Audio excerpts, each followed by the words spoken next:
बताइए, ये क्या है? हमारे हाथों में क्या है? क्या आप लोगों को पता है इस घास फूस का क्या नाम है? किस नाम से जाने जाते हैं? दूभी। और हाँ, आप लोगों के इधर इस घास फूस को किस नाम से जाने जाते हैं, कृपया कमेंट बॉक्स में बताइएगा, ताकि मैं भी उस पर चर्चा कर सकूँगा और उसका नाम लोगों को बता सकूँ। ऐसे तो हम लोगों के इधर इस घास फूस को दूभी के नाम से जाने जाते हैं, लोग कहते हैं। तो अब आप लोग कहिएगा कि हमें घास फूस क्यों दिखा रहे हैं? हम कोई जानवर पशु थोड़ी हैं जो इनको खावे और तृप्त होवे।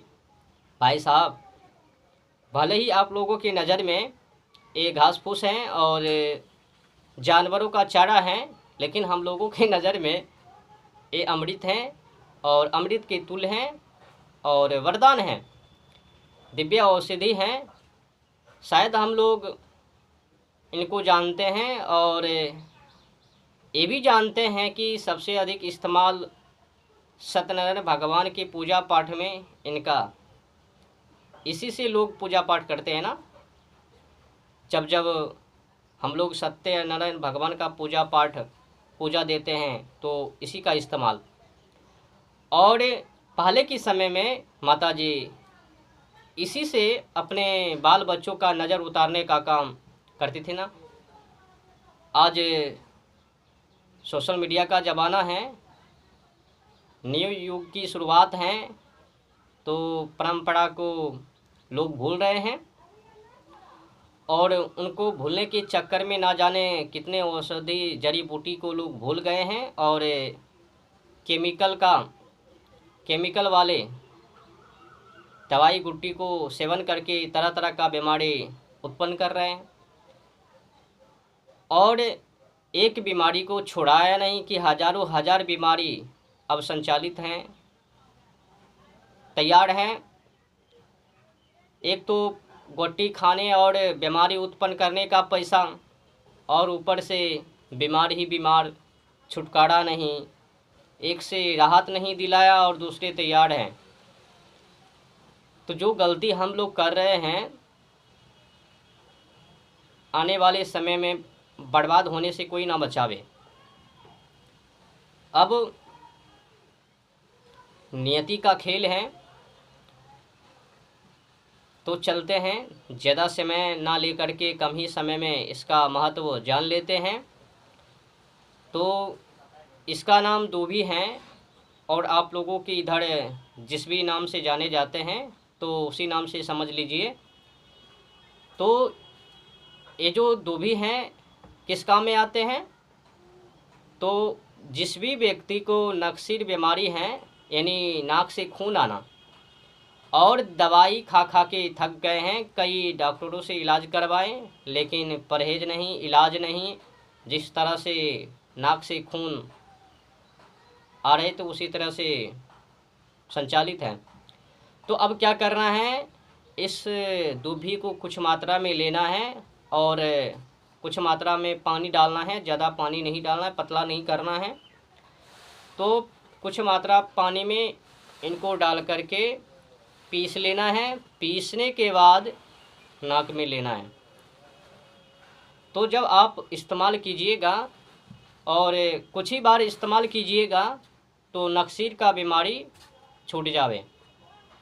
और दूसरा ये भी आप लोग काम कर सकते हैं, जिस भी व्यक्ति को नक्सीर बीमारी है, यानी कि नाक से खून आ रहे हैं, तो इनको देसी गौ का जो घी है, देसी घी, उनमें डाल लेना है। जितना इस्तेमाल करने का है उतना ही घी लेना है, उतनी ही मात्रा में, और इसी का रस निकाल करके उस घी में डाल देना है और करना गरम करना है। गरम जब आप कीजिएगा, जो इसका जो रस है वो जल के भस्म हो जावे और शेष घी ही बचवे, तब उनको नाक में डालना है। तो कैसा रहा इलाज? भले के समय में इसका इस्तेमाल नज़र उतारने में और बुखार में भी, जब पहले के समय में व्यक्ति को बुखार तो इसी से इलाज करते। लेकिन आज इन चीज़ों से भाग रहे इंसान। नई युग का शुरुआत है तो तरह तरह का केमिकल वाले वो सब खा रहे हैं और तरह तरह का बीमार पैदा कर रहे हैं और सरे गले जा रहे हैं, पैसे को बर्बाद कर रहे हैं, भारत का पैसा विदेश भेजा रहे हैं। पहले के समय में भारत में आकर के लोग इलाज करवाते थे और आज क्या दुर्भाग्य है कि आज के समय में हम लोग विदेश जा रहे हैं इलाज करवाने के लिए। पहले के समय में वही विदेशी लोग भारत में आकर के जड़ी बूटी से इलाज करवाते थे और आज दुर्भाग्य है कि हम लोग भारत छोड़ करके विदेश जा रहे हैं इलाज करवाने। ऐसा क्यों? इसीलिए कि हम लोगों ने धीरे धीरे अपनी संस्कृति का त्याग कर दिया और विदेशी संस्कृति को पकड़ लिया। खान पान याद रखना, अधिकतर बीमारी खान पान से ही है। जब खान पान का नाम तो याद आ गया। अगर इंसान खान पान पर कंट्रोल कर लेवे और शुद्ध शाकाहारी बन जावे और सही भोजन करवे, उल्टा पुल्टा भोजन ना करवे, तो 100% में 70 से 80% बीमारी से छुटकारा राहत मिलवे। 100% में 70-80% खान पान से ही बीमारी है। उल्टा पुल्टा खाना खा लेते हैं और तरह तरह का बीमारी पैदा कर लेते हैं और परेशान रहते हैं। पैसा को भरमार लाइन में लगा दिया, बर्बाद करते जाओ, विदेशी कंपनी को देते जाओ, फार्मा कंपनी को। फार्मा कंपनी के यहाँ पैसा जमा करो। बचाना नहीं है, स्वस्थ नहीं रहना है, कुछ दिनों के लिए जीवन मिला है, उनको बर्बाद कर लेना है। हाँ, कोई क्रीम पाउडर फेस के पीछे पड़े हैं और केमिकल का क्रीम पोछ पाउडर लगा करके मुंह पर फोड़ा फुंसी घाव घोष सब कर लेते हैं। फिर आयुर्वेदिक किधर भागते हैं? बताइए वैद्य जी, क्या करूं, कैसे बचूं?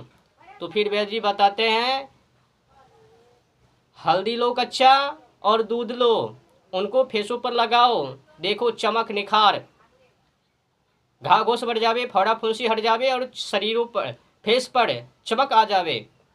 लाइट, वो किसी केमिकल में लाइट नहीं है, फेस नहीं है। वो जानवर को भी लगावे ना तो चमक ना आवे। उनको जानवर भी नहीं पूछता। जिस केमिकल पोच पाउडर को लगा करके अपने चेहरे को चमकाने के चक्कर में फेस को ख़राब कर रहे हो, फोड़ा फुंसी घाघोस करवा रहे हो, बचो उनसे। कमज़ोर है ये तो, जब कमज़ोर है, कमज़ोर जगह पर क्यों लगा रहे हो? अगर लगाना ही तो कच्चा दूध लो कुछ मात्रा में 1 से 1.5 चम्मच और हल्दी लो, दोनों को घिस लो, पीस लो। हाँ, या तो हल्दी को पहले पीस लो, पीस करके कच्चा दूध में डालो और फेसों पर लगाओ, 30 से 40 मिनट के लिए रहने दो और धो लो, देखो चमकदार निखार। कितना पैसा खर्च आवे, है ना? वो जो हम 4,000-5,000 का क्रीम पोच पाउडर लगा रहे हैं और परिणाम घाव घोष करवा रहे हैं फेसों के ऊपर, उससे बेहतर है ना। और नहाने का है ना तो कच्चा दूध लो और उसमें शुद्ध सरसों का तेल मिलाओ और लगड़ के साफ करो और फिर नहा लो, देखो सब बदबू गंदगी शरीर से बाहर आ जावे, मैले कुचली। हाँ, एकदम स्वस्थ रहे। ये जो तरह तरह का साबुन जानवर को लगाने वाला, वो क्यों प्रयोग कर रहे हो? इसीलिए मैं कहता हूँ स्वदेशी चीज़ों को, सामग्री को ग्रहण करो और विदेशी का त्याग करो। वो सब कमाने के चक्कर में है, आपके शरीर से लेना देना कंपनी को नहीं है, उनको पैसा चाहिए और जिस तरह से चाहिए उसी तरह से आप वो लेंगे। इसलिए बच्चों, वो जानवर भैंस पशु पक्षी का जो साबुन है तरह तरह का, जो विदेशी हैं, वो उनका तो एक ही मकसद है, बस पैसा कमाना है, इन लोगों को मूर्ख बना करके। जो Sprite, Coca Cola, Thums Up, पता नहीं क्या क्या नाम है, वो बाथरूम साफ करने का, वो चीज़ें हमारे भारत के नागरिक पी रहे हैं। मलमूत्र का सामग्री पेट में डाल रहे हैं। हाँ, कार्बन को भी पेट में डाल रहे हैं। कार्बन डाइऑक्साइड इंसान क्या करता है, छोड़ता है, बाहर निकालता है, ऑक्सीजन लेता है और कार्बन डाइऑक्साइड छोड़ देता है। और उसमें क्या है स्पाइराइड में, हाँ पढ़े लिखे भी आज के समय में मूर्ख हैं। छोड़िए, अगर उल्टा पुल्टा खाना खाओगे तो बीमार पड़ जाओगे। अगर बीमारी से बचना है तो उल्टा पुल्टा खाना बंद करो, नशीले पेय पदार्थ को मत सेवन करो, उनसे बचो। और इस दूभी का इस्तेमाल करो। जिस भी व्यक्ति को नक्सीर का बीमारी है, नाक से खून आ रहा है, ऐसे किया नाक से खून शुरू, थोड़ा ठोकर लगे नाक से खून शुरू, तो इनको पीस लेना है, नाकों में डालना है, या फिर देसी शुद्ध देसी घी में डाल करके जितना ज़रूरत है डाल सके उतने ही मात्रा में लेना है। और फिर इसका रस उसमें डाल करके करका के गर्म करके फिर ठंडा कर लेना है, इना धीपी डाल लेना है, ठीक है, ठंडा कर लेना है, ज़्यादा ठंडा भी नहीं, गुनगुने तब डालना है। डाल करके देखना कुछ ही खुराक में छूट जावे। तो कैसा रहा उपचार?